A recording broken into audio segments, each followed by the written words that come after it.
السلام علیکم ورحمۃ اللہ وبرکاتہ۔ امید ہے کہ آپ تمام اللہ کے فضل و کرم سے بخیر تو عافیت ہوں گے۔ طبیعت کا خیال رکھیے گا۔ خطبۃ احتشام الحق رحمۃ اللہ علیہ جلد اول میرے سامنے موجود ہے۔ یہ کتاب یم ہاشم اینڈ کو آمبور کی طرف سے شائع کی گئی ہے۔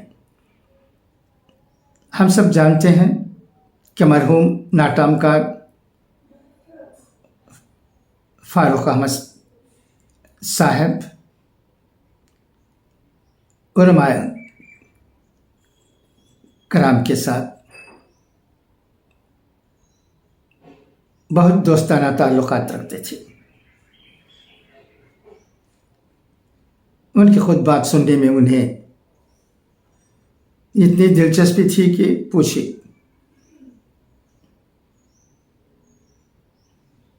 دور دور سے بھی علماء کرام ان کی طرف سے بلائے جاتے تھے اور ان کے بیانات کا انتظام کئی مسجدوں میں ہوتا تھا۔ مرحوم فاروق صاحب کو علماء کرام سے بہت لگاؤ تھا، جس کا ذکر الفاظ میں میرے لیے ممکن نہیں ہے، مگر ہم جانتے ہیں کہ وہ علماء کرام کے لیے کیا کیا کرتے تھے۔ انہوں نے کئی علماء کتاب کے بیانات کی کتابیں بھی شائع کی ہیں۔ اب بھی وہ کتابیں ہم جیسے لوگوں کے پاس موجود ہیں۔ جب میری نظر خطبۃ احتشام الحق جلد اول پر پڑی تو میں نے مناسب سمجھا کہ مولانا کے چند بیانات کو آپ کے سامنے یوٹیوب کے ذریعے رکھ دوں۔ پہلا بیان جو میں نے آپ کو سنایا وہ تھا امانت اور دیانت۔ وہ طویل بیان تھا، لہذا اس کا ایک حصہ آپ کے سامنے پہلے ہی رکھ دیا اور دوسرا حصہ اب میں آپ کو سنانے جا رہا ہوں، ضرور سنیے گا۔ یہ بیان بہت اہم ہے، ہم سب کے لیے بہت ضروری ہے۔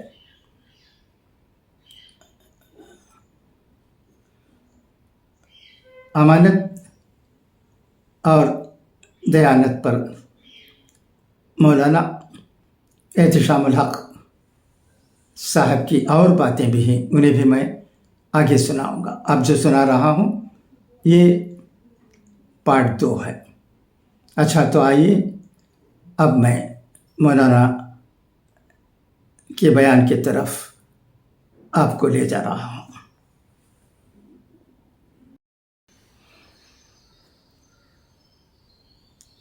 الحمد للہ وکفا وسلام علی عبادہ الذین اصطفیٰ، اما بعد۔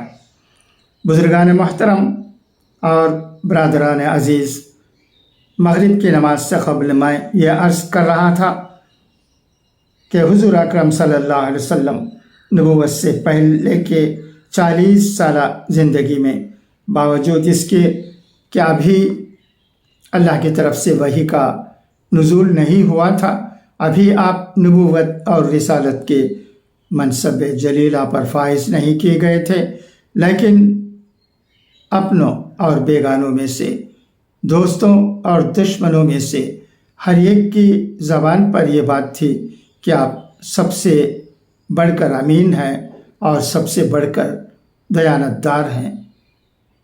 اس کا تجربہ آپ صلی اللہ علیہ وسلم کے برتاؤ سے، آپ صلی اللہ علیہ وسلم کے اخلاق سے اور آپ صلی اللہ علیہ وسلم کے سلوک سے ساری دنیا کو ہو چکا تھا۔ دنیا میں جتنے انبیاء اور پیغمبر تشریف لائے، غالباً ان میں سے ہر ایک نبی اور پیغمبر نے دنیا کے انسانوں کو سب سے پہلے اس بات کی خبر دی اور اس بات کا اعلان کیا کہ میں سب سے بڑھ کر امین ہوں۔ قرآن کریم کے 19ویں پارے میں جہاں مختلف انبیاء کرام علیہم السلام کی تشریف آوری کا تذکرہ ہے، وہاں آپ کو یہ آیت جگہ جگہ ملے گی، انی لکم رسول الامین۔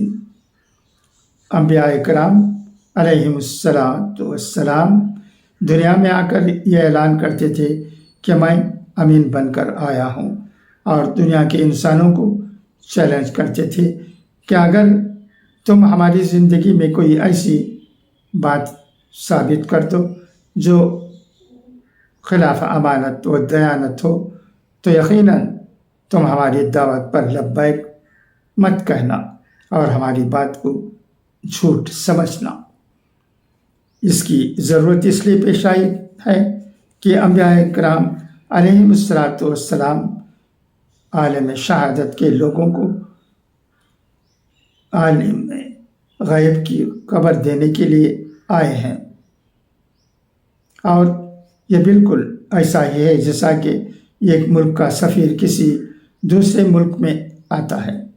اگر وہاں کے لوگوں کو اس سفیر کے متعلق پہلے ہی یہ شبہ پیدا ہو جائے کہ یہ آدمی سچا معلوم نہیں ہوتا، تو اس ملک کے متعلق جتنے بھی حالات، جتنے بھی خصوصیتیں وہ سفیر بیان کرے گا، اس پر کوئی بھی یقین کرنے والا اور کوئی بھی بھروسہ کرنے والا نہیں ہوگا۔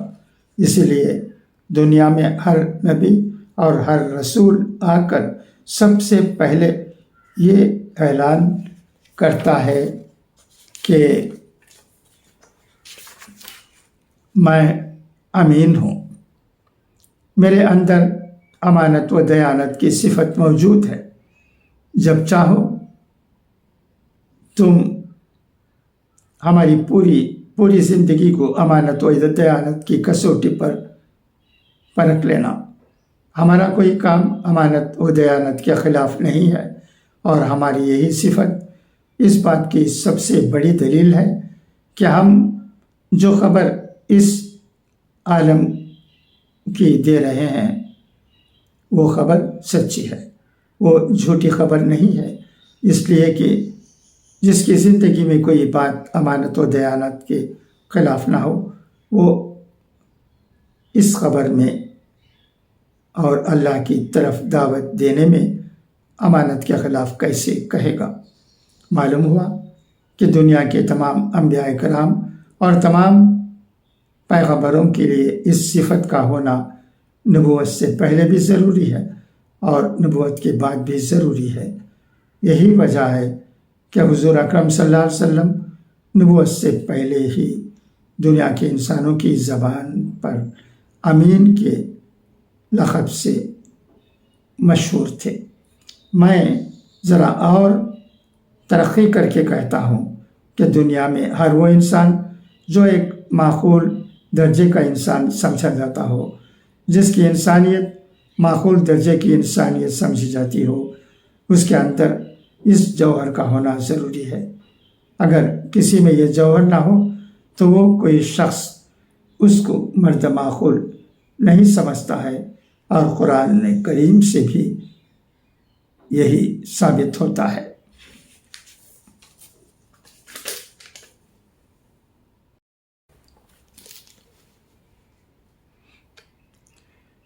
وہ واقعہ آپ حضرات کو یاد ہوگا کہ جب حضرت موسیٰ علیہ السلام نے ایک خپتی کو تماچا مارا تھا اور تماچا کھاتے ہی وہ مر گیا تھا، تو حضرت موسیٰ علیہ السلام مصر سے چلے گئے اور مختلف علاقوں، مختلف جگہوں سے گزرتے ہوئے جب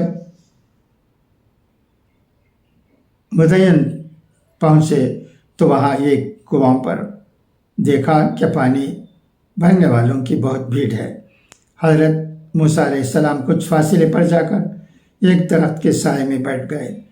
تھوڑی ہی دیر میں دیکھتے ہیں کہ دو لڑکیاں بغل میں پانی کا گھڑا لیے ہوئے پانی بھرنے کے لیے کھڑی ہیں۔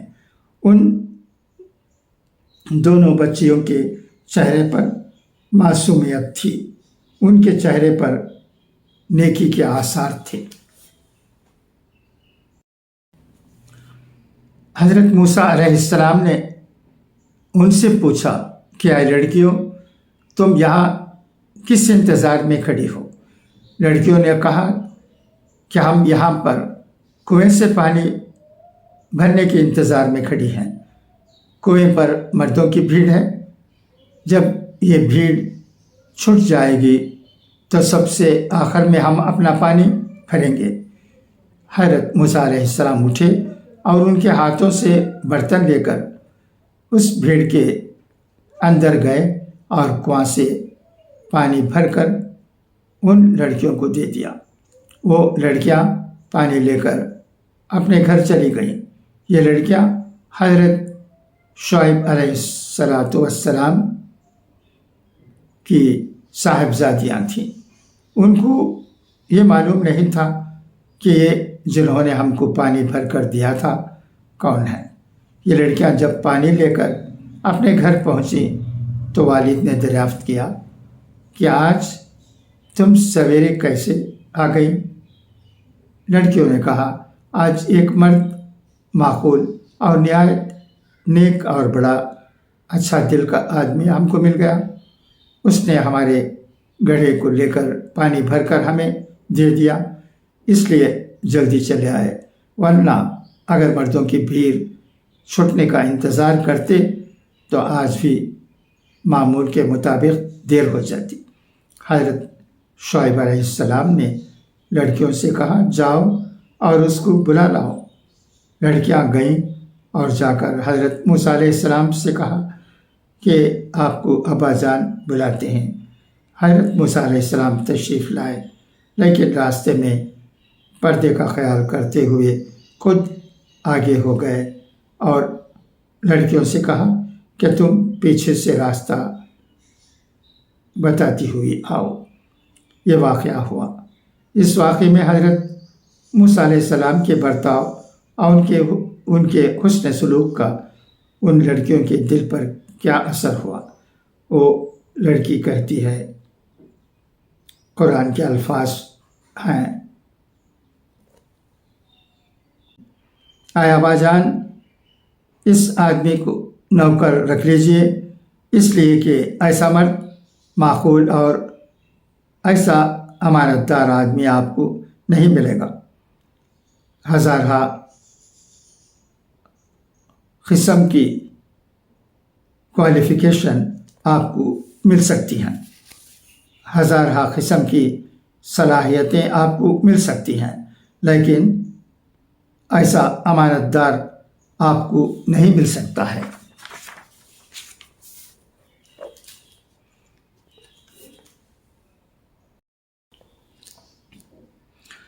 افسوس کی بات ہے کہ آج کے اس بددیانتی کی فضا میں، اس قیانت کی فضا میں امانت و دیانت کو کوئی کوالیفیکیشن نہیں سمجھی جاتی ہے۔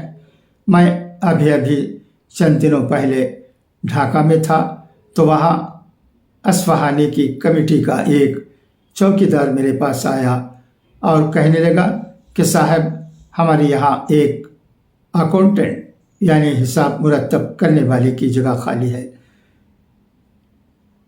کمپنی سے اشتہار دیا گیا تو بہت سی درخواستیں آئیں اور ایک آدمی مینیجنگ ڈائریکٹر سے ملنے کے لیے آیا اور کہا کہ صاحب، میری کوالیفیکیشن ایسی ہے جو کسی اور کے پاس نہیں ہوگی، اس لیے یہ جگہ مجھے دے دو۔ میں عام طور پر جو حساب لکھا جاتا ہے یعنی ڈبل انٹری وہ بھی لکھنا جانتا ہوں اور پری انٹری حساب بھی لکھنا جانتا ہوں۔ انہوں نے کہا بھائی، ہم نہیں سمجھے کہ یہ کیسی قابلیت ہے